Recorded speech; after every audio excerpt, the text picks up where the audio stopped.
हाँ जी, सत श्री अकाल जी सारिਆਂ ਨੂੰ। ਓਸਕਰ ਦੇ YouTube ਚੈਨਲ 'ਤੇ ਤੁਹਾਡਾ ਸਵਾਗਤ ਹੈ।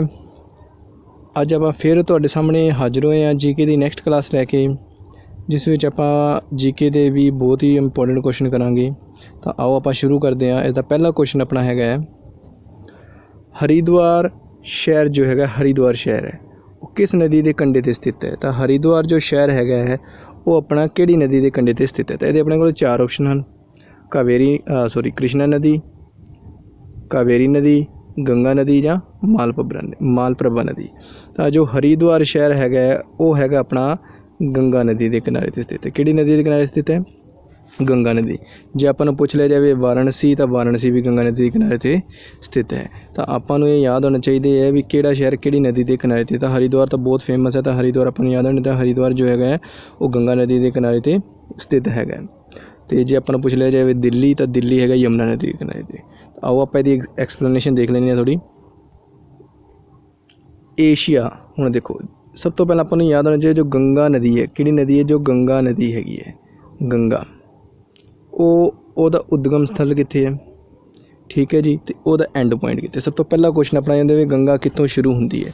ਦੇਖੋ ਗੰਗਾ ਨਦੀ ਜਿਹੜੀ ਹੈਗੀ ਹੈ ਉਹ ਸ਼ੁਰੂ ਹੁੰਦੀ ਆਪਣੇ ਉੱਤਰਾਖੰਡ ਦੇ ਗੰਗੋਤਰੀ ਗਲੇਸ਼ੀਅਰ ਤੋਂ।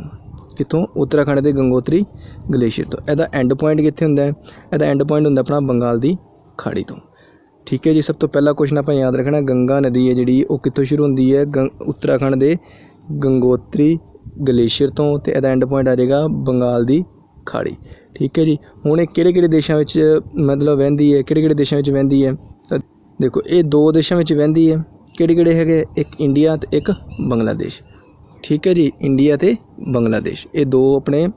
ਹੁਣ ਇਹ ਯਾਦ ਰੱਖਣਾ ਹੈ ਜੋ ਗੰਗਾ ਨਦੀ ਹੈ, ਜੋ ਗੰਗਾ ਨਦੀ ਹੈਗੀ ਹੈ ਉਹ ਇੰਡੀਆ ਦੀ ਸਭ ਤੋਂ ਲੰਬੀ ਨਦੀ ਹੈ।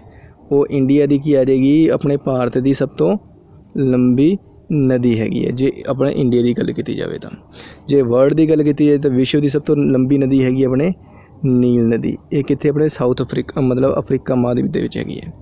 ਠੀਕ ਹੈ ਜੀ। ਨੈਕਸਟ ਕੁਐਸਚਨ ਆਪਾਂ ਦੇਖਦੇ ਹਾਂ ਤਾਂ ਭਾਰਤ ਦਾ ਸਭ ਤੋਂ ਵੱਡਾ ਲੂਣ ਪੈਦਾ ਕਰਨ ਵਾਲਾ ਰਾਜ ਕਿਹੜਾ ਹੈ? ਦੇਖੋ ਜੋ ਲੂਣ ਹੈਗਾ, ਨਮਕ ਹੈਗਾ, ਜਿਸ ਨੂੰ ਰਸਾਇਣਿਕ ਨਾਂ ਹੈਗਾ ਆਪਣਾ NaCl। ਠੀਕ ਹੈ ਜੀ। NaCl ਉਹ ਭਾਰਤ ਦੇ ਕਿਹੜੇ ਰਾਜ ਸਭ ਤੋਂ ਜ਼ਿਆਦਾ ਹੁੰਦਾ? ਤਾਂ ਇਹ ਭਾਰਤ ਦੇ ਰਾਜਸਥਾਨ, ਗੁਜਰਾਤ, ਤਾਮਿਲਨਾਡੂ, ਉੜੀਸਾ। ਕਿਹੜਾ ਆ ਜਾਏਗਾ ਆਪਣੇ ਦਾ? ਤਾਂ ਗੁਜਰਾਤ ਰਾਜ ਸਭ ਤੋਂ ਜ਼ਿਆਦਾ ਹੁੰਦਾ ਹੈ। ਠੀਕ ਹੈ ਜੀ। ਤਾਂ ਆਪਾਂ ਦੇਖਦੇ ਹਾਂ ਇਹਦੀ ਐਕਸਪਲੇਨੇਸ਼ਨ ਥੋੜ੍ਹੀ। ਭਾਰਤ ਦੁਨੀਆ ਵਿੱਚ ਤੀਜਾ ਸਭ ਤੋਂ ਵੱਡਾ ਲੂਣ ਉਤਪਾਦਕ ਜੋ ਦੇਸ਼ ਹੈਗਾ। ਠੀਕ ਹੈ ਜੀ। ਅਤੇ ਭਾਰਤ ਦੇ ਕਿਹੜੇ ਜਿਹੜੇ ਰਾਜ ਹੈਗੇ ਜਿਹੜੇ ਲੂਣ ਉਤਪਾਦਕ ਵਿੱਚ ਹੈਗੇ, ਲੂਣ ਉਤਪਾਦਨ ਕਰਦੇ? ਆਪਣੇ ਗੁਜਰਾਤ, ਰਾਜਸਥਾਨ, ਉੜੀਸਾ, ਆਂਧਰਾ ਪ੍ਰਦੇਸ਼ ਅਤੇ ਤਮਿਲਨਾਡੂ ਲੂਣ ਉਤਪਾਦਕ ਰਾਜ ਆ ਗਿਆ। ਠੀਕ ਹੈ ਜੀ। ਸਭ ਤੋਂ ਪਹਿਲਾਂ ਪੁੱਛਿਆ ਜਾਵੇ ਤਾਂ ਆਪਣਾ ਆ ਜਾਏਗਾ ਗੁਜਰਾਤ। ਅਲਾਮਤੀ ਡੈਮ ਕਿਸ ਨਦੀ 'ਤੇ ਸਥਿਤ ਹੈ? ਤਾਂ ਦੇਖੋ ਅਲਾਮਤੀ ਡੈਮ ਜਿਹੜਾ ਹੈਗਾ ਉਹ ਕਿਹੜੀ ਨਦੀ 'ਤੇ ਸਥਿਤ ਹੈ? ਕ੍ਰਿਸ਼ਨਾ, ਕਾਵੇਰੀ, ਤੁੰਗਭਦਰਾ ਜਾਂ ਮਾਲਪ੍ਰਭਾ ਨਦੀ। ਤਾਂ ਆਪਾਂ ਦੱਸਣਾ ਹੈ ਕਿਹੜੀ ਨਦੀ 'ਤੇ ਸਥਿਤ ਹੈ। ਤਾਂ ਦੇਖੋ ਅਲਾਮਤੀ ਡੈਮ ਜੋ ਹੈਗਾ ਉਹ ਆਪਣਾ ਆ ਜਾਏਗਾ ਕ੍ਰਿਸ਼ਨਾ ਨਦੀ 'ਤੇ। ਕਿੱਥੇ ਆ ਜਾਏਗਾ? ਕ੍ਰਿਸ਼ਨਾ ਨਦੀ। ਅਤੇ ਕ੍ਰਿਸ਼ਨਾ ਨਦੀ ਦੇ ਡੈਮ ਹੈਗਾ ਉਹਨੂੰ ਬੋਲਦੇ ਆਪਾਂ ਅਲਾਮਤੀ ਡੈਮ। ਦੇਖੋ ਇਹਦੀ ਐਕਸਪਲੇਨੇਸ਼ਨ ਆਪਾਂ ਦੇਖਦੇ ਹਾਂ। ਅਲਾਮਤੀ ਡੈਮ ਪ੍ਰੋਜੈਕਟ ਉੱਤਰੀ ਕਰਨਾਟਕ ਵਿੱਚ ਕ੍ਰਿਸ਼ਨਾ ਨਦੀ 'ਤੇ ਸਥਿਤ ਹੈ ਜੋ 2005 ਵਿੱਚ ਪੂਰਾ ਹੋਇਆ ਸੀ। ਠੀਕ ਹੈ। ਤਾਂ ਯਾਦ ਰੱਖਣਾ ਹੈ ਕ੍ਰਿਸ਼ਨਾ ਨਦੀ 'ਤੇ ਕਿਹੜਾ ਡੈਮ ਹੈਗਾ? ਆਪਣਾ ਅਲਾਮਤੀ ਡੈਮ ਹੈਗਾ। ਅਤੇ ਕ੍ਰਿਸ਼ਨਾ ਨਦੀ ਕਿੱਥੇ ਵਹਿੰਦੀ? ਆਪਣੀ ਕਰਨਾਟਕ ਵਿੱਚ। ਕ੍ਰਿਸ਼ਨਾ ਨਦੀ 'ਤੇ ਇੱਕ ਹੋਰ ਬਹੁਤ ਫੇਮਸ ਆਪਣੇ ਡੈਮ ਬਣਾਇਆ ਗਿਆ ਜਿਹਨੂੰ ਆਪਾਂ ਕਹਿ ਦਿੰਦੇ ਹਾਂ ਨਾਗ ਅਰਜੁਨ ਸਾਗਰ ਡੈਮ। ਠੀਕ ਹੈ ਜੀ। ਆ ਵੀ ਯਾਦ ਰੱਖਣਾ ਤੁਸੀਂ। ਉਹ ਵੀ ਕਿਹੜੀ ਨਦੀ ਦੇ? ਕ੍ਰਿਸ਼ਨਾ ਨਦੀ ਦੇ। ਅਤੇ ਆਹ ਕ੍ਰਿਸ਼ਨਾ ਨਦੀ ਜਿਹੜਾ ਨਾਗ ਅਰਜੁਨ ਡੈਮ ਹੈਗਾ ਉਹ ਸਟੇਟ ਪੁੱਛਿਆ ਜਾਵੇ ਤਾਂ ਸਟੇਟ ਆ ਜਾਏਗਾ ਆਪਣਾ ਆਂਧਰਾ ਪ੍ਰਦੇਸ਼। ਕਿਹੜਾ ਆ ਜਾਏਗਾ? ਆਂਧਰਾ ਪ੍ਰਦੇਸ਼। ਨੈਕਸਟ ਆਪਾਂ ਕੁਐਸਚਨ ਦੇਖਦੇ ਹਾਂ ਜੀ, ਸੰਕੋਸ਼ ਨਦੀ ਕਿਹੜੇ ਦੋ ਰਾਜਾਂ ਵਿਚਕਾਰ ਸੀਮਾ ਬਣਾਉਂਦੀ ਹੈ? ਤਾਂ ਦੇਖੋ ਸੰਕੋਸ਼ ਨਦੀ ਜਿਹੜੀ ਹੈਗੀ ਹੈ ਉਹ ਕਿਹੜੇ ਰਾਜ ਦੇ ਵਿਚਕਾਰ ਆਪਣੀ ਸੀਮਾ ਬਣਾਉਂਦੀ ਹੈਗੀ ਹੈ? ਤਾਂ ਉਹ ਆ ਜਾਏਗਾ ਆਪਣਾ ਅਸਾਮ ਅਤੇ ਅਰੁਣਾਚਲ ਪ੍ਰਦੇਸ਼। ਕਿਹੜੇ ਆ ਜਾਣਗੇ? ਅਸਾਮ ਅਤੇ ਅਰੁਣਾਚਲ ਪ੍ਰਦੇਸ਼। ਦੇਖੋ ਇਹਦੀ ਐਕਸਪਲੇਨੇਸ਼ਨ ਦੇਖਦੇ ਹਾਂ ਆਪਾਂ। ਸੰਕੋਸ਼ ਨਦੀ ਜੋ ਹੈਗੀ ਹੈ ਉਹ ਉੱਤਰੀ ਭੂਟਾਨ ਤੋਂ ਨਿਕਲਦੀ ਹੈ। ਸਭ ਤੋਂ ਪਹਿਲਾਂ ਸ਼ੁਰੂ ਕਿੱਥੋਂ ਹੁੰਦੀ ਹੈ? ਭੂਟਾਨ ਤੋਂ। ਅਸਾਮ ਵਿੱਚ ਇਹ ਬ੍ਰਹਮਪੁੱਤਰ ਨਦੀ ਨਾਲ ਜੁੜ ਜਾਂਦੀ ਹੈ। ਮਤਲਬ ਇਹਦਾ ਐਂਡ ਪੁਆਇੰਟ ਕਿੱਥੇ ਹੋ ਜਾਏਗਾ? ਬ੍ਰਹਮਪੁੱਤਰ ਨਦੀ ਦੇ ਵਿੱਚ। ਮਤਲਬ ਬ੍ਰਹਮਪੁੱਤਰ ਦੀ ਸਹਾਇਕ ਨਦੀ ਜਿਹੜੀ ਹੈਗੀ ਹੈ ਉਹ ਕਿਹੜੀ ਹੈ? ਸੰਕੋਚ ਨਦੀ ਹੈ। ਇਹ ਨਦੀ ਅਸਾਮ ਅਤੇ ਅਰੁਣਾਚਲ ਪ੍ਰਦੇਸ਼ ਵਿੱਚ ਸਰਹੱਦ ਬਣਾਉਂਦੀ ਹੈ। ਕਿਹੜੇ ਕਿਹੜੇ ਆ ਜਾਣਗੇ ਆਪਣੇ ਰਾਜ? ਅਸਾਮ ਅਤੇ ਅਰੁਣਾਚਲ ਪ੍ਰਦੇਸ਼ ਵਿੱਚ ਸਰਹੱਦ ਬਣਾਉਣ ਦਾ ਕੰਮ ਕਰੇਗੀ ਸੰਕੋਚ ਨਦੀ। ਠੀਕ ਹੈ ਜੀ। ਨੈਕਸਟ ਕੁਐਸਚਨ ਆਪਣਾ ਹੈਗਾ ਪੀਰ ਪੰਜਾਲ ਪਰਬਤ ਜੋ ਹੈ ਲੜੀ ਉਹ ਕਿਸ ਰਾਜ ਵਿੱਚ ਸਥਿਤ ਹੈ? ਤਾਂ ਪੀਰ ਪੰਜਾਲ ਲੜੀ ਹੈਗੀ ਆ ਉਹ ਭਾਰਤ ਦੇ ਕਿਹੜੇ ਰਾਜ ਵਿੱਚ ਸਥਿਤ ਹੈ? ਤਾਂ ਪੀਰ ਪੰਜਾਲ ਜੋ ਹੈਗੀ ਆ ਉਹ ਭਾਰਤ ਦੇ ਜੰਮੂ ਕਸ਼ਮੀਰ ਰਾਜ ਵਿੱਚ ਸਥਿਤ ਹੈਗੀ ਹੈ। ਪੀਰ ਪੰਜਾਲ ਜੋ ਹੈ ਉਹ ਹਿਮਾਲਿਆ ਪਰਬਤ ਦਾ ਹੀ ਹਿੱਸਾ ਹੈ। ਠੀਕ ਹੈ ਜੀ, ਹਿਮਾਲਿਆ ਪਰਬਤ ਦਾ ਹਿੱਸਾ ਹੈ। ਤਾਂ ਆਪਾਂ ਦੇਖਦੇ ਹਾਂ ਹਿਮਾਲਿਆ ਪਰਬਤ ਦੇ ਜੇ ਉਹ ਰੇਂਜ ਹੈਗੀ ਹੈ ਜੰਮੂ ਕਸ਼ਮੀਰ ਦੇ ਵਿੱਚ, ਜੰਮੂ ਕਸ਼ਮੀਰ ਦੇ ਵਿੱਚ ਆਪਣੀ ਪੀਰ ਪੰਜਾਲ ਸ਼੍ਰੇਣੀ ਹੈਗੀ ਹੈ। ਠੀਕ ਹੈ ਜੀ। ਅਤੇ ਇਹ ਪੰਜਾਬ ਹਿਮਾਲਿਆ ਦੀ ਸਭ ਤੋਂ ਲੰਮੀ ਪਰਬਤਮਾਲਾ ਕਹਿ ਸਕਦੇ ਆਪਾਂ ਇਹਨੂੰ। ਇਹਦੇ ਆਪਾਂ ਐਕਸਪਲੇਨੇਸ਼ਨ ਦੇਖ ਲੈਂਦੇ ਹਾਂ।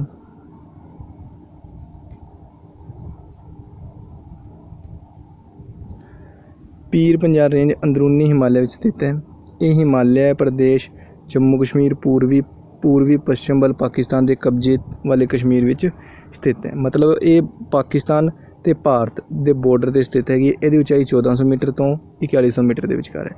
ਆਪਾਂ ਸਿੰਪਲੀ ਆ ਯਾਦ ਰੱਖਣਾ ਜੋ ਪੀਰ ਪੰਜਾਲ ਹੈ, ਪੀਰ ਪੰਜਾਲ ਆਏਗਾ ਅਤੇ ਠੀਕ ਹੈ ਜੀ। ਪੀਰ ਪੰਜਾਲ ਜੋ ਪੀਰ ਪੰਜਾਲ ਹੈ ਉਹ ਜੋ ਹਿਮਾਲਿਆ ਪਰਬਤ ਆਪਣਾ ਉਹਦਾ ਹਿੱਸਾ ਹੈਗਾ। ਕਿਹੜੇ ਆਪਣੇ ਰਾਜ 'ਚ ਹੁੰਦਾ? ਉਹ ਆਪਣਾ ਰਾਜ ਆ ਜਾਏਗਾ ਆਪਣਾ ਜੰਮੂ ਕਸ਼ਮੀਰ। ਠੀਕ ਹੈ ਜੀ। ਨੈਕਸਟ ਆਪਾਂ ਦੇਖਦੇ ਹਾਂ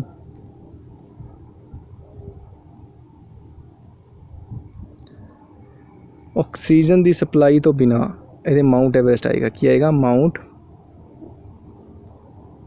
ਮਾਊਂਟ ਐਵਰੈਸਟ। ਜੋ ਮਾਊਂਟ ਐਵਰੈਸਟ ਹੈ, ਮਾਊਂਟ ਐਵਰੈਸਟ 'ਤੇ ਚੜ੍ਹਨ ਵਾਲਾ ਪਹਿਲਾ ਵਿਅਕਤੀ ਕੌਣ ਸੀ? ਦੇਖੋ ਟੋਰੇਸ ਬੈਨ, ਡੈਕਨ ਚੈਲਸ, ਰੀਨਰਹੋਲਡ ਮੈਸਨਰ, ਜੀਨ ਟਰੋਇਲੀ। ਤਾਂ ਇਹਦਾ ਆਪਣਾ ਸਹੀ ਆਨਸਰ ਆ ਜਾਏਗਾ ਰੀਨਰਹੋਲਡ ਮੈਸਨਰ।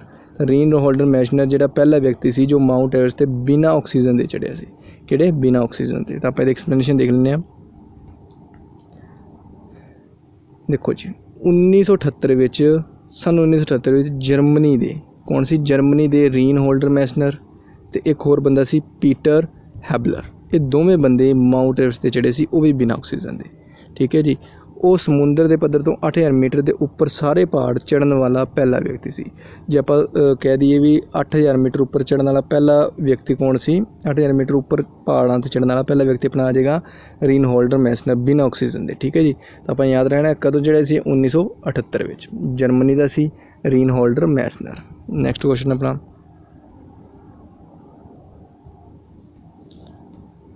ਭੂਮੱਧ ਰੇਖਾ ਦੇ ਉੱਤਰ ਵੱਲ ਭਾਰਤ ਕਿਹੜੇ ਵਿਤਕਾਰ ਦੇ ਵਿਚਕਾਰ ਸਥਿਤ ਹੈ? ਤਾਂ ਜੋ ਭਾਰਤ ਦੀ ਸਥਿਤੀ ਪੁੱਛੀ ਗਈ ਹੈ ਭੂਮੱਧ ਰੇਖਾ ਦੇ ਸੰਬੰਧ ਵਿੱਚ। ਠੀਕ ਹੈ ਜੀ। ਹੁਣ ਮੰਨ ਲਓ ਆਪਣਾ ਆ ਗਿਆ ਵਰਡ ਦਾ ਮਤਲਬ ਮੰਨ ਆਪਣੀ ਧਰਤੀ ਆ ਗਈ, ਇਹ ਆਪਣੀ ਕਿਹੜੀ ਹੈਗੀ? ਭੂਮੱਧ ਰੇਖਾ। ਠੀਕ ਹੈ ਜੀ।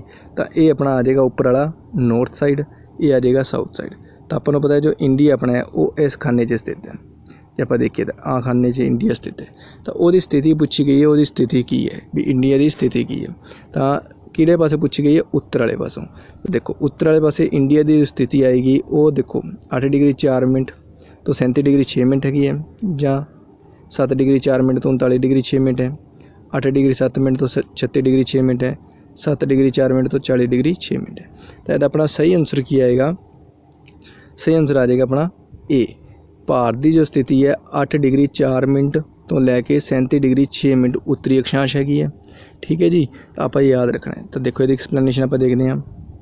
ਜੇ ਆਪਾਂ ਨੂੰ ਪੁੱਛਿਆ ਜਾਵੇ ਉੱਤਰ ਵਾਲੇ ਪਾਸਿਓਂ ਤਾਂ ਉੱਤਰ ਵਾਲੇ ਪਾਸੇ ਆ ਜਾਏਗਾ ਆਪਣਾ 8 ਡਿਗਰੀ 4 ਮਿੰਟ ਤੋਂ 37 ਡਿਗਰੀ 6 ਮਿੰਟ ਨੌਰਥ ਵਾਲੀ ਸਾਈਡ। ਠੀਕ ਹੈ ਜੀ।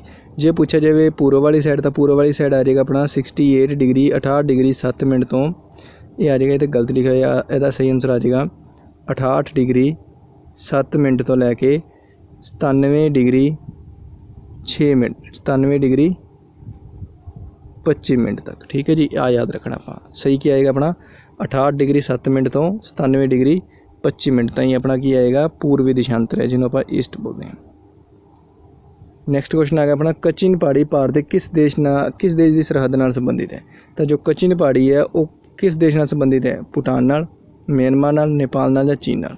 ਤਾਂ ਇਹਨਾਂ 'ਚ ਆਪਣਾ ਸਹੀ ਆਪਸ਼ਨ ਆ ਜਾਏਗਾ ਮਿਆਂਮਾਰ ਨਾਲ। ਜੋ ਕਚਿਨ ਪਹਾੜੀ ਹੈ ਉਹ ਭਾਰਤ ਤੇ ਮਿਆਂਮਾਰ ਦੀ ਸੀਮਾ ਤੇ ਸਥਿਤ ਹੈਗੀ ਹੈ। ਦੇਖੋ ਇਹਦੀ ਐਕਸਪਲੇਨੇਸ਼ਨ। ਕਚਿਨ ਪਹਾੜੀ ਭਾਰਤ ਤੇ ਮਿਆਂਮਾਰ ਦੇ ਵਿਚਕਾਰ ਸਰਹੱਦ ਬਣਾਉਂਦੀ ਹੈ। ਮਿਆਂਮਾਰ ਦੇ ਉੱਤਰ ਪੂਰਬ ਦੇ ਕਚਿਨ ਰਾਜ ਵਿੱਚ ਸਥਿਤ ਹੈ। ਇਹ ਜੋ ਉੱਤਰ ਪੂਰਬ ਰਾਜ ਹੈਗਾ ਹੈ, ਮਿਆਂਮਾਰ ਦਾ ਉੱਤਰ ਪੂਰਬ ਭਾਗ ਹੈਗਾ, ਉਹਦੇ ਕਚਿਨ ਰਾਜ ਵਿੱਚ ਸਥਿਤ ਹੈ। ਇਹ ਪਹਾੜੀ ਅਰੁਣਾਚਲ ਪ੍ਰਦੇਸ਼ ਦੇ ਨਾਲ ਚੱਲਦੀ ਹੈ। ਕਿਹੜੇ ਨਾਲ ਹੈ? ਜੇ ਆਪਾਂ ਪੁੱਛਿਆ ਜਾਵੇ ਤਾਂ ਇੰਡੀਆ ਦੇ ਅਰੁਣਾਚਲ ਪ੍ਰਦੇਸ਼ ਨਾਲ ਸੰਬੰਧਿਤ ਹੈ। ਆਪਾਂ ਕਹਿ ਸਕਦੇ ਹਾਂ ਭਾਰਤ ਤੇ ਮਿਆਂਮਾਰ ਦੀ ਸੀਮਾ ਤੇ ਜਿਹੜੀ ਸੰਬੰਧਿਤ ਹੈ ਉਹ ਹੈ ਕੋਚਿਨ ਪਹਾੜੀ।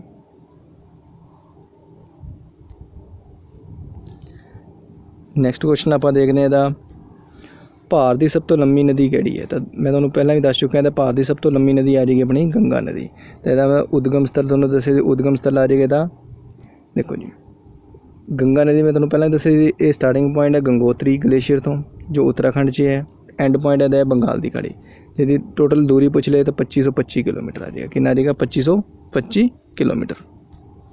ਨੈਕਸਟ ਕੁਐਸਚਨ ਆਪਣਾ, ਕਿਹੜਾ ਰਾਜ ਮਿਆਂਮਾਰ ਨਾਲ ਆਪਣਾ ਬਾਰਡਰ ਸਾਂਝਾ ਨਹੀਂ ਕਰਦਾ?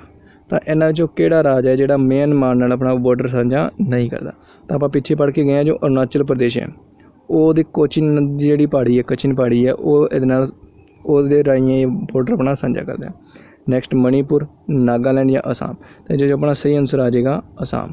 ਜੋ ਅਸਾਮ ਸਟੇਟ ਹੈਗਾ ਆਪਣਾ ਉਹ ਇਹਦੇ ਨਾਲ ਬਾਉਂਡਰੀ ਸ਼ੇਅਰ ਨਹੀਂ ਕਰਦਾ। ਦੇਖੋ ਇਹਦੀ ਐਕਸਪਲੇਨੇਸ਼ਨ। ਦੇਖੋ ਜੀ ਭਾਰਤ ਕੋਲ ਮਿਆਂਮਾਰ ਦਾ 1643 ਕਿਲੋਮੀਟਰ ਜਿਹੜਾ ਬਾਉਂਡਰੀ ਹੈ ਉਹ ਲੱਗਦੀ ਹੈ। ਮਿਆਂਮਾਰ ਦੀ ਜੋ ਅਰੁਣਾਚਲ ਪ੍ਰਦੇਸ਼ ਨਾਲ ਸੀਮਾ ਲੱਗਦੀ ਹੈ, ਨਾਗਾਲੈਂਡ ਨਾਲ, ਮਣੀਪੁਰ ਨਾਲ ਅਤੇ ਮਿਜ਼ੋਰਮ ਨਾਲ। ਇਹ ਆਪਣੇ 4 ਦੇਸ਼ ਹੈਗੇ ਹਨ ਜਿਨ੍ਹਾਂ ਨਾਲ ਭਾਰਤ ਦੀ ਸੀਮਾ ਲੱਗਦੀ ਹੈ, ਅਤੇ ਇਹ ਆਪਾਂ ਨੂੰ ਯਾਦ ਰੱਖਣਾ ਹੈ, ਇਹ ਬਹੁਤ ਜ਼ਰੂਰੀ ਹੈ। ਨੈਕਸਟ ਕੁਐਸਚਨ ਆਪਣਾ ਹੈਗਾ, ਮਾਲਵਾ ਦਾ ਪਠਾਰ ਜਿਹੜਾ ਹੈ ਉਹ ਕਿਸ ਰਾਜ ਦਾ ਹਿੱਸਾ ਨਹੀਂ ਹੈ? ਦੇਖੋ ਹੁਣ ਕੁਐਸਚਨ ਪੁੱਛਿਆ ਗਿਆ ਵੀ ਮਾਲਵਾ ਦਾ ਪਠਾਰ ਹੈ ਉਹ ਕਿਹੜੇ ਰਾਜ ਦਾ ਹਿੱਸਾ ਨਹੀਂ ਹੈ? ਕਿਹੜੇ ਆਪਣੇ ਆਪਸ਼ਨ 'ਚ ਹੈ? ਰਾਜਸਥਾਨ, ਗੁਜਰਾਤ, ਮਹਾਰਾਸ਼ਟਰ ਜਾਂ ਮੱਧ ਪ੍ਰਦੇਸ਼। ਤਾਂ ਯਾਦ ਰੱਖੋ ਜੋ ਮਾਲਵਾ ਦਾ ਪਠਾਰ ਹੈ ਉਹ ਮਹਾਰਾਸ਼ਟਰ ਨਾਲ ਸੰਬੰਧਿਤ ਨਹੀਂ ਹੈ। ਇਹਦਾ ਕੁਛ ਹਿੱਸਾ ਜੋ ਹੈ ਰਾਜਸਥਾਨ ਦੀ ਜੋ ਅਰਾਵਲੀ ਪਹਾੜੀ ਹੈ ਉਹਦੇ ਨਾਲ ਟੱਚ ਕਰਦਾ ਹੈ। ਠੀਕ ਹੈ ਜੀ। ਗੁਜਰਾਤ 'ਚ ਵੀ ਇਹਦਾ ਕੁਛ ਹਿੱਸਾ ਹੈ ਅਤੇ ਕੁਛ ਹਿੱਸਾ ਮੱਧ ਪ੍ਰਦੇਸ਼ 'ਚ ਵੀ ਹੈ। ਇਕੱਲਾ ਜਿਹੜਾ ਮਹਾਰਾਸ਼ਟਰ ਜਿਹੜਾ ਸਟੇਟ ਹੈਗਾ ਇਹਦੇ ਨਾਲ ਇਹਦੀ ਬਾਉਂਡਰੀ ਨਹੀਂ ਲੱਗਦੀ। ਤਾਂ ਦੇਖੋ ਇਹਦੀ ਐਕਸਪਲੇਨੇਸ਼ਨ ਆਪਾਂ ਦੇਖਦੇ ਹਾਂ। ਮਾਲਵਾ ਪਠਾਰ ਰਾਜਸਥਾਨ, ਮੱਧ ਪ੍ਰਦੇਸ਼, ਗੁਜਰਾਤ ਵਿੱਚ ਫੈਲਿਆ ਹੋਇਆ ਹੈ। ਇਹਦਾ ਕੁੱਲ ਖੇਤਰਫਲ ਆ ਜਾਏਗਾ 81,767 ਵਰਗ ਕਿਲੋਮੀਟਰ। ਠੀਕ ਹੈ ਜੀ। ਆਪਾਂ ਖੇਤਰਫਲ ਯਾਦ ਰੱਖਣ ਦੀ ਲੋੜ ਹੈ ਨਹੀਂ, ਇਹ ਬਹੁਤ ਨੋਰਮਲ ਕੁਐਸਚਨ, ਮਤਲਬ ਇਹ ਕੁਐਸਚਨ ਵਗੈਰਾ ਨਹੀਂ ਪੁੱਛਿਆ ਜਾਂਦਾ। ਸਿੰਪਲ ਯਾਦ ਰੱਖਣਾ ਆਪਾਂ ਜੋ ਮਾਲਵਾ ਦਾ ਪਠਾਰ ਹੈ ਉਹ ਭਾਰਤ ਦੇ ਕਿਹੜੇ ਰਾਜਾਂ ਵਿੱਚ ਨਾਲ ਸੰਬੰਧਿਤ ਹੈ? ਰਾਜਸਥਾਨ, ਮੱਧ ਪ੍ਰਦੇਸ਼ ਅਤੇ ਗੁਜਰਾਤ ਨਾਲ ਸੰਬੰਧਿਤ ਹੈਗਾ। ਠੀਕ ਹੈ ਜੀ। ਨੈਕਸਟ ਆਪਣਾ ਕੁਐਸਚਨ ਹੈ, ਨਿਮਨਲਿਖਤ ਵਿੱਚੋਂ ਕਿਹੜਾ ਭਾਰਤ ਦਾ ਸਭ ਤੋਂ ਘੱਟ, ਇੱਥੇ ਘੱਟ ਆਏਗਾ। ਠੀਕ ਹੈ, ਇਹਦੇ ਘੱਟ ਆਏਗਾ, ਸਭ ਤੋਂ ਘੱਟ ਉਚਾਈ ਵਾਲਾ ਖੇਤਰ ਹੈਗਾ। ਤਾਂ ਆਪਾਂ ਦੱਸਣਾ ਸਭ ਤੋਂ ਘੱਟ ਉਚਾਈ ਵਾਲਾ ਖੇਤਰ ਆਪਣਾ ਕਿਹੜਾ ਹੈਗਾ। ਤਾਂ ਦੇਖੋ ਆਪਸ਼ਨ 'ਚ ਹੈਗਾ ਆਪਣਾ ਕੂਟਨਦ ਕੇਰਲਾ, ਸੌਰਾਸ਼ਟਰ ਕਰਨਾਟਕਾ, ਕੋਰੋਮੰਡਲ ਤਮਿਲਨਾਡੂ, ਮਾਲਾਬਾਰ ਕੇਰਲ। ਤਾਂ ਇਹਨਾਂ ਵਿੱਚੋਂ ਜਿਹੜਾ ਕੂਟਨੰਦ ਕੇਰਲ ਹੈਗਾ, ਕੂਟਨੰਦ ਕੇਰਲਾ, ਠੀਕ ਹੈ ਜੀ, ਇਹ ਇੰਡੀਆ ਦਾ ਸਭ ਤੋਂ ਘੱਟ ਉਚਾਈ 'ਤੇ ਸਥਿਤ ਸਥਾਨ ਹੈਗਾ। ਸਭ ਤੋਂ ਵੱਧ ਉਚਾਈ 'ਤੇ ਪੁੱਛਿਆ ਜਾਵੇ ਤਾਂ ਉਹ ਤਾਂ ਆਪਣਾ ਆ ਜਾਏਗਾ ਲੇਹ ਲਦਾਖ। ਠੀਕ ਹੈ ਜੀ। ਜੋ ਆਪਣਾ ਲਦਾਖ ਦੇ ਵਿੱਚ ਲੇਹ ਹੈਗੇ ਆ, ਠੀਕ ਹੈ, ਉਹ ਪਾਰਟ ਸਾਰਾ ਆਪਣਾ ਇੰਡੀਆ ਦੇ ਉੱਤਰ ਵਾਲਾ ਪਾਰਟ ਹੈਗਾ। ਉੱਤਰ ਵਾਲਾ ਪਾਰਟ ਉਹ ਸਭ ਤੋਂ ਅਧਿਕ ਉਚਾਈ 'ਤੇ, ਕਿਉਂਕਿ ਉੱਥੇ ਆਪਣਾ ਕੀ ਹੈ ਹਿਮਾਲਿਆ ਪਰਬਤ ਹੈ। ਸਭ ਤੋਂ ਘੱਟ ਆ ਜਾਏਗਾ ਆਪਣਾ ਕੇਰਲ ਦਾ ਕੂਟਨਦ ਜਿਹੜਾ ਸ਼ਹਿਰ ਹੈ ਜਾਂ ਕੂਟਨਦ ਕਹਿ ਦਈਏ ਆਪਾਂ ਖੇਤਰ ਹੈਗਾ, ਉਹ ਆਪਣਾ ਕੀ ਹੈਗਾ ਸਭ ਤੋਂ ਘੱਟ ਉਚਾਈ ਵਾਲਾ ਸਥਾਨ ਆ ਜਾਏਗਾ। ਦੇਖੋ ਇਹਦੀ ਐਕਸਪਲੇਨੇਸ਼ਨ। ਕੇਰਲ ਦਾ ਕੂਟਨਦ ਖੇਤਰ ਸਮੁੰਦਰ ਤਲ ਤੋਂ 2.2 ਮੀਟਰ ਹੇਠ ਹੈ। ਕਿੰਨਾ ਹੇਠ ਹੈ? 2.2 ਮੀਟਰ ਹੇਠ ਹੈਗਾ। ਇਸ ਖੇਤਰ ਵਿੱਚ ਕੇਰਲਾ ਦੇ ਅਲੂਪੂਜਾ, ਕੋਟਾਯਾਮ ਜ਼ਿਲ੍ਹੇ ਸ਼ਾਮਲ ਹੈਗੇ ਨੇ। ਸਿੰਪਲ ਆਪਾਂ ਯਾਦ ਰੱਖਣਾ ਕਿਹੜਾ ਆਪਣਾ ਖੇਤਰ ਹੈਗਾ ਕੋਟਨਦ ਖੇਤਰ, ਕਿਹੜੇ ਪਾਸੇ ਹੁੰਦਾ ਕੇਰਲ। ਤਾਂ ਕੇਰਲ ਕਿਹਦੇ ਵਾਸਤੇ ਫੇਮਸ ਆਪਣਾ? ਕੇਰਲ ਇਲਾਇਚੀ ਪਹਾੜੀ ਵਾਸਤੇ ਫੇਮਸ ਹੈਗਾ। ਇਲਾਇਚੀ ਦੀ ਪਹਾੜੀ ਜਿਹੜੀ ਹੈਗਾ ਉਹ ਕੇਰਲਾ 'ਚ ਹੈਗੀ ਹੈ। ਇਹਨਾਂ ਨੂੰ ਨੈਕਸਟ ਕੁਐਸਚਨ ਦੇਖਦੇ ਹਾਂ ਆਪਾਂ। ਕਿੰਨੇ ਦੇਸ਼ ਭਾਰਤ ਦੀ ਧਰਤੀ ਦੀ ਸਰਹੱਦ ਨਾਲ ਸਾਂਝਾ ਹੁੰਦੇ ਨੇ? ਦੇਖੋ ਆਪਣੇ ਗੁਆਂਢੀ ਦੇਸ਼ ਪੁੱਛੇ ਗਏ ਜਿਨ੍ਹਾਂ ਦੀ ਸੀਮਾ ਆਪਣੇ ਇੰਡੀਆ ਨਾਲ ਲੱਗਦੀ ਹੈ, ਉਹ ਵੀ ਕਿਹੜੀ ਸਰਹੱਦੀ ਸੀਮਾ, ਮਤਲਬ ਧਰਤੀ ਦੇ ਨਾਲ, ਨਾ ਕਿ ਪਾਣੀ ਵਾਲੀ। ਤਾਂ ਕਿੰਨੇ ਆਪਣੇ ਜਿਹੜੇ ਦੇਸ਼ ਹੈਗੇ ਹਨ, ਜਿਹੜੇ ਗੁਆਂਢੀ ਦੇਸ਼ ਨੇ? 6, 7, 8 ਜਾਂ 9। ਤਾਂ ਇਹਦਾ ਆਪਣਾ ਸਹੀ ਆਪਸ਼ਨ ਕੀ ਆ ਜਾਏਗਾ? ਆਨਸਰ B 7 ਦੇਸ਼ ਹੈਗੇ ਹਨ ਜਿਨ੍ਹਾਂ ਦੀ ਸੀਮਾ ਇੰਡੀਆ ਦੇ ਨਾਲ ਲੱਗਦੀ ਹੈ, ਸਥਲੀ ਸੀਮਾ। ਠੀਕ ਹੈ ਜੀ। ਦੇਖਦੇ ਹਾਂ ਕਿਹੜੇ ਦੇਸ਼ ਹੈਗੇ ਉਹ। ਦੇਖੋ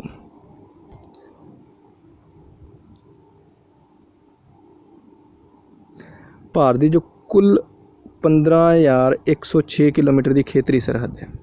ਠੀਕ ਹੈ ਜੀ, ਖੇਤਰੀ ਸਰਹੱਦ 'ਚ ਕਿੰਨੀ ਹੈ ਇੰਡੀਆ ਦੀ, ਜੇ ਆਪਾਂ ਕਹਿ ਦਈਏ ਜੇ ਬਾਉਂਡਰੀ ਲਈ ਤੱਟ ਰੇਖਾ ਛੱਡ ਕੇ 15,106 ਕਿਲੋਮੀਟਰ, ਜਿਸ ਵਿੱਚ 92 ਜ਼ਿਲ੍ਹੇ 17 ਰਾਜ ਸ਼ਾਮਲ ਹਨ। ਕਿੰਨੇ 92 ਜ਼ਿਲ੍ਹੇ ਅਤੇ 17 ਰਾਜ ਸ਼ਾਮਲ ਹੈਗੇ ਹਨ।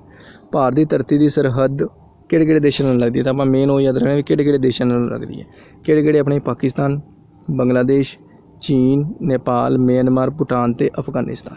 ਠੀਕ ਹੈ ਜੀ, ਇਹ ਆਪਣੇ ਜਿਹੜੇ ਹੈਗੇ ਹਨ, ਜਿਹੜੇ ਇਹਨਾਂ ਦੀ ਸੀਮਾ ਆਪਣੇ ਧਰਤੀ ਦੇ ਨਾਲ ਲੱਗਦੀ ਹੈ। ਠੀਕ ਹੈ, ਧਰਤੀ ਦੇ ਰਾਹੀਂ ਇੰਡੀਆ ਦੇ ਨਾਲ ਲੱਗਦੀ ਹੈ। ਸ਼੍ਰੀਲੰਕਾ ਵੀ ਆਪਣਾ ਗੁਆਂਢੀ ਦੇਸ਼ ਹੈ, ਪਰ ਉਹਦੀ ਸੀਮਾ ਪਾਣੀ ਦੇ ਰਾਹੀਂ ਲੱਗਦੀ ਹੈ। ਉਹ ਆਪਣਾ ਜਿਵੇਂ ਆ ਰਾਜ ਹੈ ਅਤੇ ਆਪਾਂ ਕਹਿ ਦਈਏ ਇਹ ਆਪਣੇ ਸ਼ੁਰੂ ਹੁੰਦਾ ਅਤੇ ਇੱਥੇ ਆਪਣਾ ਜੋ ਪਾਣੀ ਹੈ, ਪਾਣੀ ਵਾਲੀ ਸੀਮਾ ਦੇ ਨਾਲ ਲੱਗਦੀ ਹੈ। ਠੀਕ ਹੈ, ਤਾਂ ਜੋ ਸ਼੍ਰੀਲੰਕਾ ਆਪਣਾ ਇਹਦੇ ਵਿੱਚ ਸ਼ਾਮਲ ਨਹੀਂ ਹੋਏਗਾ। ਨੈਕਸਟ ਕੁਐਸਚਨ ਆਪਾਂ ਦੇਖਦੇ ਹਾਂ, ਇਹਦਾ ਹੇਠ ਲਿਖਿਆਂ ਵਿੱਚੋਂ ਕਿਹੜਾ ਦੇ ਖੇਤਰ ਦੇ ਪੱਖੋਂ, ਕਿਹੜਾ ਦੇਸ਼ ਖੇਤਰ ਪੱਖੋਂ ਭਾਰਤ ਨਾਲੋਂ ਵੱਡਾ ਨਹੀਂ ਹੈ। ਹੁਣ ਪੁੱਛਿਆ ਕਿਹੜਾ ਦੇਸ਼ ਜੋ ਹੈ ਖੇਤਰਫਲ ਦੇ ਪੱਖੋਂ ਭਾਰਤ ਨਾਲੋਂ ਵੱਡਾ ਨਹੀਂ ਹੈ, ਤਾਂ ਦੇਖੋ ਆਪਸ਼ਨ ਜੇ ਆਸਟ੍ਰੇਲੀਆ, ਬ੍ਰਾਜ਼ੀਲ, ਕੈਨੇਡਾ ਜਾਂ ਇੰਡੋਨੇਸ਼ੀਆ। ਤਾਂ ਯਾਦ ਰੱਖੋ ਜੋ ਇੰਡੋਨੇਸ਼ੀਆ ਹੈਗਾ ਉਹ ਭਾਰਤ ਤੋਂ ਵੱਡਾ ਨਹੀਂ ਹੈ। ਇੰਡੀਆ ਦਾ ਜਿਹੜਾ ਨੰਬਰ ਹੁੰਦਾ ਹੈ ਵਰਲਡ ਦੇ ਵਿੱਚ ਉਹ 7th ਪੋਜੀਸ਼ਨ 'ਤੇ ਹੈ ਏਰੀਏ ਦੇ ਹਿਸਾਬ ਨਾਲ। ਠੀਕ ਹੈ, ਤਾਂ 6 ਦੇਸ਼ ਇਹੋ ਜਿਹੇ ਹੈਗੇ ਹਨ ਜਿਹੜੇ ਇੰਡੀਆ ਤੋਂ ਵੱਡੇ ਹੈਗੇ ਨੇ ਖੇਤਰਫਲ ਦੇ ਪੱਖੋਂ। ਤਾਂ ਦੇਖਦੇ ਆਪਾਂ ਕਿਹੜੇ ਦੇਸ਼ ਹੈਗੇ ਹਨ ਉਹ। ਦੇਖੋ ਜੀ, ਸਭ ਤੋਂ ਪਹਿਲਾਂ ਆਪਣਾ ਸਭ ਤੋਂ ਵੱਡਾ ਜਿਹੜਾ ਦੇਸ਼ ਹੈਗਾ, ਸਭ ਤੋਂ ਵੱਡਾ ਖੇਤਰਫਲ ਦੇ ਪੱਖੋਂ ਰੂਸ ਹੈਗਾ। ਦੂਜੇ ਨੰਬਰ 'ਤੇ ਕੈਨੇਡਾ, USA, ਚੀਨ, ਆਸਟ੍ਰੇਲੀਆ, ਬ੍ਰਾਜ਼ੀਲ। ਇਹ ਪਹਿਲੇ 6 ਦੇਸ਼ ਹੈਗੇ ਹਨ ਜਿਹੜੇ ਖੇਤਰਫਲ ਦੇ ਪੱਖੋਂ ਆਉਂਦੇ ਹਨ। 7ਵਾਂ ਦੇਸ਼ ਆਪਣਾ ਇੰਡੀਆ ਹੈਗਾ।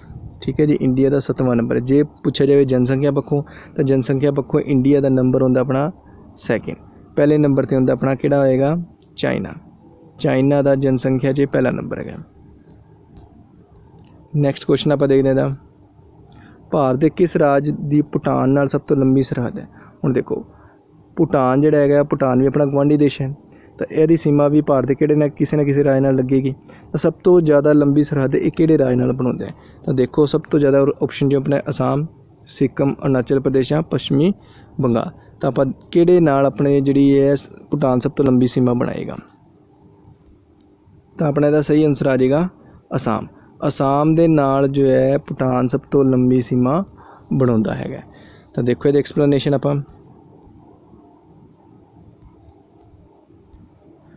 ਭਾਰਤ ਭੂਟਾਨ ਦੀ ਸਰਹੱਦ 699 ਕਿਲੋਮੀਟਰ ਹੈਗੀ ਹੈ। ਤਾਂ ਦੇਖੋ ਭਾਰਤ ਅਤੇ ਭੂਟਾਨ ਦੀ ਸਰਹੱਦ ਕਿੰਨੀ ਹੈ, 699 ਕਿਲੋਮੀਟਰ ਹੈਗੀ ਹੈ। ਅਸਾਮ ਨਾਲ ਇਹ ਬਣਾਉਂਦੀ ਹੈ 267 ਕਿਲੋਮੀਟਰ ਦੀ, ਅਰੁਣਾਚਲ ਪ੍ਰਦੇਸ਼ ਨਾਲ 217, ਪੱਛਮੀ ਬੰਗਾਲ ਦਾ 183 ਕਿਲੋਮੀਟਰ ਅਤੇ ਭੂਟਾਨ ਅਤੇ ਸਿੱਕਮ ਨਾਲ 32 ਕਿਲੋਮੀਟਰ ਦੀ ਦੂਰੀ ਲੱਗਦੀ ਹੈ। ਤਾਂ ਇਹ ਤੋਂ ਆਪਾਂ ਇੱਕ ਚੀਜ਼ ਹੋਰ ਯਾਦ ਰੱਖਾਂਗੇ, ਆਪਣੇ ਭੂਟਾਨ ਦੀ ਸਰਹੱਦ ਹੈ ਜੋ ਇੰਡੀਆ ਦੇ ਕਿਹੜੇ ਸਟੇਟਾਂ ਨਾਲ ਲੱਗਦੀ ਹੈ। ਤਾਂ ਕਿਹੜੇ ਸਟੇਟ ਆ ਜਾਣਗੇ ਆਪਣੇ, ਅਰੁਣਾਚਲ ਪ੍ਰਦੇਸ਼, ਅਸਾਮ, ਪੱਛਮੀ ਬੰਗਾਲ ਅਤੇ ਇਹ ਕਰੇਗਾ ਸਿੱਕਮ। 4 ਸਟੇਟਾਂ ਨਾਲ ਭੂਟਾਨ ਦੀ ਸਰਹੱਦ ਲੱਗਦੀ ਹੈ। ਠੀਕ ਹੈ ਜੀ, ਨੈਕਸਟ ਹਾਂਜੀ ਕੁਐਸਚਨ ਹੈਗਾ ਆਪਣਾ ਨੈਕਸਟ, ਭਾਰਤ ਦੀ ਪਹਿਲੀ ਯੂਰੇਨੀਅਮ ਖਾਨ ਕਿੱਥੇ ਸਥਿਤ ਹੈ। ਤਾਂ ਦੇਖੋ ਜੋ ਭਾਰਤ ਦੀ ਯੂਰੇਨੀਅਮ ਖਾਨ ਹੈ ਪਹਿਲੀ, ਉਹ ਕਿੱਥੇ ਸਥਿਤ ਹੈ। ਆਪਸ਼ਨ ਹੈਗਾ ਜਾਦੂਗੋਂਡਾ, ਤੁਮਾਮਲਪਲੇ, ਪਿਚਾਲੀ ਜਾਂ ਦਲਪੂਮ। ਤਾਂ ਆਪਣਾ ਸਹੀ ਆਨਸਰ ਆਏਗਾ ਇਹਦਾ ਜਾਦੂਗੋਂਡਾ। ਕੀ ਆਨਸਰ ਆ ਜਾਏਗਾ ਆਪਣਾ ਜਾਦੂਗੋਂਡਾ। ਦੇਖੋ ਐਕਸਪਲੇਨੇਸ਼ਨ ਇਹਦਾ, ਇਹ ਸਾਰੀ ਖਾਨਾਂ ਆਪਣੀ ਯੂਰੇਨੀਅਮ ਦੀ ਖਾਨਾਂ ਹੈਗੀਆਂ ਹਨ। ਦੇਖੋ ਜੋ ਜਾਦੂਗੋਂਡਾ ਦੀ ਖਾਨ ਹੈਗੀ ਹੈ ਉਹ ਕਿੱਥੇ ਸਥਿਤ ਆਪਣਾ ਝਾਰਖੰਡ ਦੇ ਸਿੰਘਭੂਮ ਜੋ ਜ਼ਿਲ੍ਹਾ ਹੈ ਉਹਦੇ ਵਿੱਚ। ਯਾਦ ਰੱਖਣਾ ਬਹੁਤ ਹੀ ਇੰਪੋਰਟੈਂਟ ਖਾਨ ਹੈਗੀ ਹੈ। ਜਾਦੂਗੋਂਡਾ ਦੀ ਖਾਨ ਝਾਰਖੰਡ ਦੇ ਸਿੰਘਭੂਮ ਜ਼ਿਲ੍ਹੇ ਵਿੱਚ ਸਥਿਤ ਹੈਗੀ ਹੈ। ਠੀਕ ਹੈ ਜੀ, ਨੈਕਸਟ ਆਪਣੀ ਖਾਨ ਸੀ ਤੁਮਾਮਾਪਲੇ। ਇਹ ਵੀ ਯੂਰੇਨੀਅਮ ਖਾਨ ਹੈ। ਇਹ ਕਿੱਥੇ ਹੈਗੀ ਆਪਣੀ ਆਂਧਰਾ ਪ੍ਰਦੇਸ਼।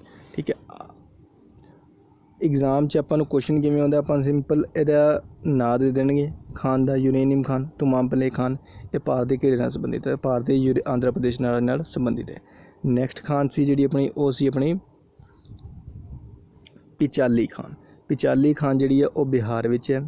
ਨੈਕਸਟ ਦਲਪੂਮ ਜਿਹੜੀ ਹੈ, ਦਲਪੂਮ ਝਾਰਖੰਡ ਸਿੰਘਭੂਮ 'ਚ ਹੈ। ਠੀਕ ਹੈ ਜੀ, ਯਾਦ ਰੱਖिए। ਨੈਕਸਟ ਕੁਐਸਚਨ ਆਪਣਾ ਹੈਗਾ ਸ਼ਰਾਵਤੀ ਪ੍ਰੋਜੈਕਟ ਹੈਗਾ, ਉਹ ਕਿਸ ਰਾਜ ਨਾਲ ਸੰਬੰਧਿਤ ਹੈ। ਠੀਕ ਹੈ ਜੀ, ਪ੍ਰੋਜੈਕਟ ਹੁੰਦਾ ਕੀ ਹੈ, ਸਭ ਤੋਂ ਪਹਿਲਾਂ ਪ੍ਰੋਜੈਕਟ ਹੁੰਦਾ ਕੀ ਹੈ, ਇਹ ਕੀ ਹੁੰਦਾ ਜਿਵੇਂ ਇੱਕ ਨਦੀ ਜਾ ਰਹੀ ਹੈ ਅਤੇ ਨਦੀ ਦੇ ਉੱਤੇ ਕੋਈ ਬਾਂਧ ਵਗੈਰਾ ਬਣਾਉਂਦੇ ਹੈ। ਠੀਕ ਹੈ, ਉੱਥੇ ਡੈਮ ਵਗੈਰਾ ਬਣਾਉਂਦੇ ਹੈ ਉਹ ਬਿਜਲੀ ਬਣਾਉਣ ਵਾਸਤੇ, ਠੀਕ ਹੈ, ਬਿਜਲੀ ਬਣਾਉਣ ਵਾਸਤੇ, ਉਹਨੂੰ ਪ੍ਰੋਜੈਕਟ ਦਾ ਨਾਂ ਦਿੱਤਾ ਜਾਂਦਾ ਹੈ। ਤਾਂ ਜੋ ਸ਼ਰਾਵਤੀ ਪ੍ਰੋਜੈਕਟ ਹੈ ਉਹ ਭਾਰਤ ਦੇ ਕਿਹੜੇ ਰਾਜ ਨਾਲ ਸੰਬੰਧਿਤ ਹੈ? ਸਭ ਤੋਂ ਪਹਿਲਾਂ ਆਪਣਾ ਆਂਧਰਾ ਪ੍ਰਦੇਸ਼, ਕਰਨਾਟਕ, ਤਮਿਲਨਾਡੂ ਜਾਂ ਮੱਧ ਪ੍ਰਦੇਸ਼। ਤੇ ਆਪਣਾ ਸਹੀ ਆਪਸ਼ਨ ਆ ਜਾਏਗਾ ਕਰਨਾਟਕ। ਕੀ ਆ ਜਾਏਗਾ? ਕਰਨਾਟਕ।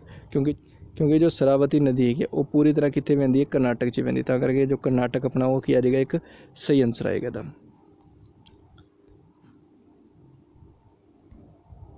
ਦੇਖੋ ਜੀ, ਸ਼ਰਾਵਤੀ ਨਦੀ ਜੋ ਹੈ ਉਹ ਪੂਰੀ ਤਰ੍ਹਾਂ ਕਰਨਾਟਕ ਵਿੱਚ ਵਗਦੀ ਹੈ।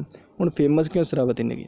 ਕਿਉਂ ਫੇਮਸ ਹੈ? ਕਿਉਂਕਿ ਭਾਰਤ ਦਾ ਜੋ ਮਸ਼ਹੂਰ ਜੋਗ ਫਾਲ ਹੈ ਉਹ ਇਸੇ ਨਦੀ ਤੇ ਦੁਆਰਾ ਬਣਾਇਆ ਜਾਂਦਾ ਹੈ, ਇਸੇ ਨਦੀ ਦੁਆਰਾ ਕੀ ਬਣਾਇਆ ਜਾਂਦਾ ਹੈ, ਠੀਕ ਹੈ ਜੀ। ਤੇ ਜੋ ਜੋਗ ਫਾਲ ਹੈ ਇਹਦਾ ਅਦਰ ਨੇਮ ਆਪਣਾ ਕੀ ਆ ਜਾਏਗਾ? ਗਿਰਸੋਪਾ ਫਾਲਸ। ਕੀ ਆ ਜਾਏਗਾ? ਗਿਰਸੋਪਾ ਫਾਲ ਜੋਗ ਫਾਲ ਦਾ ਅਦਰ ਨੇਮ ਹੈ। ਤੇ ਇਹਦੇ ਵਿੱਚ ਆਪਾਂ 3 ਚੀਜ਼ਾਂ ਯਾਦ ਕਰਨ ਵਾਲੀਆਂ ਹੈਗੀਆਂ ਆਪਣੇ। ਕੀ ਹੈਗਾ ਆਪਣਾ? ਸਭ ਤੋਂ ਪਹਿਲਾਂ ਹੈਗਾ ਸ਼ਰਾਵਤੀ ਨਦੀ। ਸ਼ਰਾਵਤੀ ਨਦੀ ਭਾਰਤ ਦੇ ਕਿਹੜੇ ਰਾਜ ਨਾਲ ਸੰਬੰਧਿਤ ਹੈ? ਕਰਨਾਟਕ ਰਾਜ ਨਾਲ ਸੰਬੰਧਿਤ ਹੈ, ਠੀਕ ਹੈ ਜੀ। ਹੁਣ ਸੈਕਿੰਡ ਕੁਐਸਚਨ, ਜੋ ਜੋਗ ਫਾਲ ਹੈ ਉਹ ਕਿਹੜੀ ਨਦੀ ਦੁਆਰਾ ਬਣਾਇਆ ਜਾਂਦਾ ਹੈ? ਸ਼ਰਾਵਤੀ ਨਦੀ ਦੁਆਰਾ। ਤੇ ਜੋਗ ਫਾਲ ਹੈਗਾ ਕਿੱਥੇ ਹੈ? ਉਹ ਵੀ ਕਿੱਥੇ ਆ ਜਾਏਗਾ? ਆਪਣਾ ਕਰਨਾਟਕ 'ਚ ਆ ਜਾਏਗਾ। ਜੋਗ ਫਾਲ ਦਾ ਅਦਰ ਨੇਮ ਕੀ ਆ ਜਾਏਗਾ? ਜੋਗ ਫਾਲ ਦਾ ਆਪਣਾ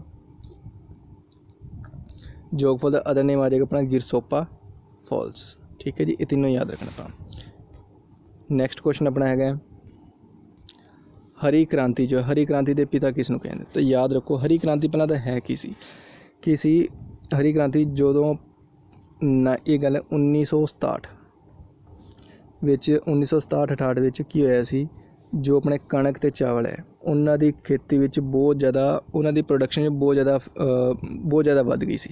ਤਾਂ ਠੀਕ ਹੈ ਜੀ, ਵਧਣ ਦਾ ਮੇਨ ਸ਼੍ਰੇਅ ਕਿਸ ਨੂੰ ਦਿੱਤਾ ਗਿਆ ਸੀ? ਤਾਂ ਦੇਖੋ, ਉਹ ਮੇਨ ਸ਼੍ਰੇਅ ਕਿਸ ਨੂੰ ਦਿੱਤਾ ਗਿਆ ਸੀ? MS Swaminathan, Norman Borlaug, Verghese Kurian ਜਾਂ ਉਪਰੋਕਤ ਵਿੱਚੋਂ ਕੋਈ ਨਹੀਂ। ਤਾਂ ਉਹ ਦਿੱਤਾ ਗਿਆ ਸੀ ਆਪਣਾ, ਜੇ ਇੰਡੀਆ ਵਿੱਚ ਗੱਲ ਕੀਤੀ ਜਾਏ ਉਹ ਦਿੱਤਾ ਗਿਆ ਸੀ ਸਵਾਮੀਨਾਥਨ। ਮਤਲਬ ਇੰਡੀਆ 'ਚ ਹਰੀ ਕ੍ਰਾਂਤੀ ਦਾ ਪਿਤਾ ਜੋ ਕਿਹਾ ਜਾਏਗਾ ਉਹ ਕਿਹਾ ਜਾਏਗਾ ਆਪਣਾ ਸਵਾਮੀਨਾਥਨ। ਜੇ ਆਪਾਂ ਵਰਡ ਦੀ ਗੱਲ ਕਰੀਏ, ਵਰਡ 'ਚ ਕੀ ਆਏਗਾ? Norman Borlaug. ਵਰਡ 'ਚ ਇੰਟਰਨੈਸ਼ਨਲ ਦੀ ਆਪਾਂ ਵਰਡ 'ਚ ਕੀ ਆ ਜਾਏਗਾ? ਆਪਣਾ ਨਾਰਮਨ ਬੋਰਲੌਗ ਆ ਜਾਏਗਾ। ਜੇ ਆਪਾਂ ਗੱਲ ਕਰੀਏ ਵਰਗੀਜ਼ ਕੁਰੀਅਨ ਦੀ, ਤਾਂ ਵਰਗੀਜ਼ ਕੁਰੀਅਨ ਸੀ ਜਿਹੜੇ, ਉਹ ਕਿਉਂ ਫੇਮਸ ਸੀ? ਵਰਗੀਜ਼ ਕੁਰੀਅਨ ਨੇ ਜੋ ਵੇਰਕਾ ਕੰਪਨੀ ਹੈ, ਜੇ ਆਪਾਂ ਕਹਿ ਦਈਏ ਫਾਦਰ ਆਫ ਵਾਈਟ ਰੈਵੋਲਿਊਸ਼ਨ, ਕਿਹੜੀ ਹੈ? White revolution. ਮਤਲਬ ਇੱਕ ਤਾਂ ਹਰੀ ਕ੍ਰਾਂਤੀ ਆ ਗਈ, ਇੱਕ ਕਹਿੰਦੇ ਸਫੇਦ ਕ੍ਰਾਂਤੀ ਆ ਗਈ। ਸਫੇਦ ਕ੍ਰਾਂਤੀ ਦੇ ਪਿਤਾ ਮੰਨੇ ਜਾਂਦੇ ਆ ਵਰਗੀਜ਼ ਕੁਰੀਅਨ ਨੂੰ। ਅਤੇ ਸਫੇਦ ਕ੍ਰਾਂਤੀ ਕਿਹਦੇ ਨਾਲ ਸੰਬੰਧਿਤ? ਆਪਣੇ ਮਿਲਕ ਨਾਲ, ਦੁੱਧ ਨਾਲ ਸੰਬੰਧਿਤ ਹੈਗੀ ਹੈ, ਠੀਕ ਹੈ ਜੀ। ਨੈਕਸਟ ਕੁਐਸਚਨ ਆਪਣਾ ਹੈਗਾ, ਜੇ ਦਿੱਲੀ ਵਿੱਚ ਮੈਚ ਸਵੇਰੇ 10 ਵਜੇ ਸ਼ੁਰੂ ਹੁੰਦਾ ਹੈ ਤਾਂ ਲੰਡਨ ਵਿੱਚ ਦਰਸ਼ਕ ਇਸ ਨੂੰ ਕਿਸ ਸਮੇਂ ਦੇਖਣਗੇ? ਤਾਂ ਦੇਖੋ, ਜੋ ਆਪਣਾ GMT ਬਣਿਆ ਹੋਇਆ, ਗ੍ਰੀਨਵਿਚ ਮੈਰੀਟਾਈਮ ਜ਼ੋਨ ਜਗ੍ਹਾ GMT ਹੈਗਾ, ਉਹ ਆਪਣਾ ਹੈਗਾ, ਉਹ ਆਪਣੀ ਜੋ ਬਣਿਆ ਉਹ ਲੰਡਨ ਵਿੱਚ ਸ਼ੁਰੂ ਹੁੰਦਾ ਹੈ, ਠੀਕ ਹੈ ਜੀ, ਲੰਡਨ ਵਿੱਚ ਸ਼ੁਰੂ ਹੁੰਦਾ ਹੈ। ਤਾਂ ਮੈਂ ਮੰਨ ਲਓ ਆਪਣੀ ਲਾਈਨ ਹੈ ਕਿ ਗ੍ਰੀਨਵਿਚ ਲਾਈਨ ਹੈਗੀ, ਠੀਕ ਹੈ ਜੀ। ਇਸ ਪਾਸੇ ਜੋ ਟਾਈਮ ਹੋਏਗਾ ਉਹ ਜ਼ਿਆਦਾ ਹੋਏਗਾ, ਇਸ ਪਾਸੇ ਜੋ ਵੀ ਦੇਸ਼ ਹੋਣਗੇ ਉਹਨਾਂ ਦਾ ਟਾਈਮ ਕੀ ਹੋਏਗਾ? ਘੱਟ ਹੋਏਗਾ। ਤਾਂ ਜੋ ਇਹ ਆਪਣਾ ਆ ਜਾਏਗਾ ਲੰਡਨ ਦੇ ਵਿੱਚੋਂ ਵਿਚਕਾਰ ਦੀ ਲੰਘਦੀ ਹੈ ਲਾਈਨ ਪੂਰੀ, ਠੀਕ ਹੈ ਜੀ। ਹੁਣ ਜੋ ਇੰਡੀਆ ਹੈ, ਇੰਡੀਆ ਦੀ ਸਥਿਤੀ ਆ ਜਾਂਦੀ ਹੈ ਇਸ ਪਾਸੇ, ਠੀਕ ਹੈ ਜੀ। ਇੰਡੀਆ ਅਤੇ ਲੰਡਨ ਦੇ ਟਾਈਮ ਵਿਚਕਾਰ 5.5 ਘੰਟੇ ਦਾ ਫਰਕ ਹੈ। ਕਿੰਨਾ ਕੁ ਫਰਕ ਹੈ? 5.5 ਘੰਟੇ ਦਾ ਫਰਕ ਹੈ। ਤਾਂ ਦੇਖੋ, ਹੁਣ ਆਪਾਂ ਕੀ ਕਰਨਾ ਹੈ, ਆਪਣੇ ਟਾਈਮ ਮੈਚ ਕਿੰਨੇ ਵਜੇ ਸ਼ੁਰੂ ਹੋਇਆ ਸੀ? 10 ਵਜੇ, ਠੀਕ ਹੈ ਜੀ। ਹੁਣ ਇੰਡੀਆ 'ਚ 10 ਵਜੇ ਮੈਚ ਸ਼ੁਰੂ ਹੋਇਆ, ਤਾਂ ਆਪਾਂ ਲੰਡਨ 'ਚ ਦੱਸਣਾ ਲੰਡਨ 'ਚ ਕਿੰਨੇ ਵਜੇ ਸ਼ੁਰੂ ਹੋਏਗਾ। ਤਾਂ ਆਪਾਂ ਕੀ ਕਰਾਂਗੇ? 5.5 ਘੰਟੇ ਕੀ ਕਰ ਦਾਂਗੇ ਇਹਨੂੰ? ਪਿੱਛੇ ਕਰ ਦਾਂਗੇ। 5.5 ਘੰਟੇ ਕੀ ਕਰ ਦਾਂਗੇ? ਪਿੱਛੇ ਕਰ ਦਾਂਗੇ, ਕਿਉਂਕਿ ਜੋ ਲੰਡਨ ਹੈਗਾ ਉਹ ਇੰਡੀਆ ਦੇ ਇਸ ਪਾਸੇ ਸਥਿਤ ਹੈ। ਤਾਂ ਇਸ ਪਾਸੇ ਆ ਜਾਏਗਾ, ਅਤੇ ਇਸ ਪਾਸੇ ਟਾਈਮ ਕੀ ਹੋਏਗਾ? ਘੱਟ ਹੋਏਗਾ। ਜਦੋਂ ਵੀ ਆਪਾਂ 10 ਚੋਂ 5.5 ਘੰਟੇ ਕੀ ਕਰਾਂਗੇ? ਮਾਈਨਸ ਕਰਾਂਗੇ, ਤਾਂ ਆਪਣਾ ਟਾਈਮ ਆ ਜਾਏਗਾ 4:30। ਕਿੰਨਾ ਆ ਜਾਏਗਾ? 4:30। ਨੈਕਸਟ ਕੁਐਸਚਨ ਆਪਣਾ ਆ ਜਾਂਦਾ, ਨਿਮਨਲਿਖਤ ਵਿੱਚ ਕਿਹੜੀ ਅਰੁਣਾਚਲ ਪ੍ਰਦੇਸ਼ ਦੀ ਰਾਜਧਾਨੀ ਹੈ? ਅਤੇ ਕੁਐਸਚਨ ਤੁਹਾਡੇ ਵਾਸਤੇ, ਤੁਸੀਂ ਇਸਦਾ ਆਨਸਰ ਕਮੈਂਟ ਬਾਕਸ 'ਚ ਕਮੈਂਟ ਕਰਨਾ ਹੈਗਾ, ਠੀਕ ਹੈ ਜੀ। ਇਹਦੇ ਆਪਸ਼ਨ ਹੈਗੇ ਆਪਣੇ ਈਟਾਨਗਰ, ਦਿਸ਼ਪੁਰ, ਇੰਫਾਲ ਜਾਂ ਸ਼ਿਲੌਂਗ। ਇਹਨਾਂ 'ਚੋਂ ਕਿਹੜੀ ਜੋ ਹੈ ਅਰੁਣਾਚਲ ਪ੍ਰਦੇਸ਼ ਦੀ ਰਾਜਧਾਨੀ ਹੈ? ਤੁਸੀਂ ਇਸ ਦਾ ਆਨਸਰ ਮੈਨੂੰ ਕਮੈਂਟ ਬਾਕਸ 'ਚ ਕਮੈਂਟ ਕਰਕੇ ਦੱਸਣਾ ਹੈਗਾ, ਠੀਕ ਹੈ ਜੀ। ਉਮੀਦ ਹੈ ਤੁਹਾਨੂੰ ਵੀਡੀਓ ਵਧੀਆ ਲੱਗ ਰਹੀ ਹੋਏਗੀ। ਜੇ ਤੁਹਾਨੂੰ ਵੀਡੀਓ ਵਧੀਆ ਲੱਗ ਰਹੀ ਤਾਂ ਇਸ ਨੂੰ ਲਾਈਕ ਕਰੋ, ਸ਼ੇਅਰ ਕਰੋ ਅਤੇ ਚੈਨਲ ਨੂੰ ਸਬਸਕ੍ਰਾਈਬ ਕਰੋ ਜੀ। Thank you.